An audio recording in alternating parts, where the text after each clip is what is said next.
ইনশাআল্লাহ আল্লাহর বিচার থাকলে এই দেশে বিএনপি আবারও আসবে এবং জনগণের জন্য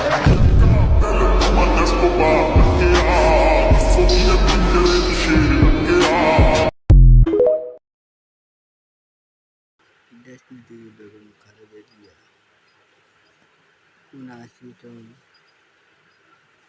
শুভ জন্মদিন সবাইকে জানাই জন্মদিনের শুভেচ্ছা ও অভিনন্দন। দীর্ঘ ১৫ বছর ধরে আওয়ামী লীগের সন্ত্রাসীরা নির্মমভাবে বিএনপিকে নির্যাতন করে।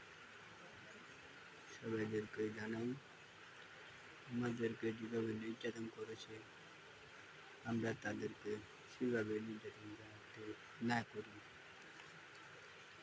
আমরা